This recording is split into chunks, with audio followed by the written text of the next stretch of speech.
chika kasi si OG Diaz, ang ating kaibigan, na may nagsabi daw sa kanyang ayaw makatrabaho ni Catherine Bernardo, si Andrea Brillantes, sa pagkakalink nito kay Daniel Padilla. Ay, Ayun. ganun. So, diba? sinegway ko yun di ba? Kasi ibig sabihin nun, na parang, kung tutusin pwedeng magkatrabaho si Andrea at si Catedral, nasa isang network. Yeah. Pero bakit? Oo. Ano ang ayaw ni Catherine Kung kay totoo Andrea? man. Kung totoo Oo, man, ha? Di ba? kung totoo Pwede man. hintayin natin kasagutan ni Catherine. Baka mamaya, chismis lang yun, di ba? Oo. Pero gawa-gawa. Pero minsan- Nalit pa si Catherine kay Oo. Daniel, ay si Daniel kay Andrea.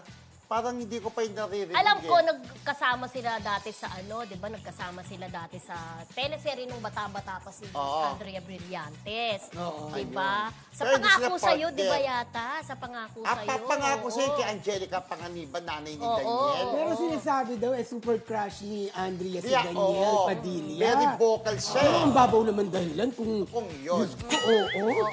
Pero kung totoo man, at kung hindi, kung totoo man, may malalim na dahilan. Oo. Pero kung hindi man totoo, gawa-gawa lang yung talagang mga integero at integero, mga Marisol, di ba? Yeah. Correct. Oo. Oh, yes. Pero hindi tayo.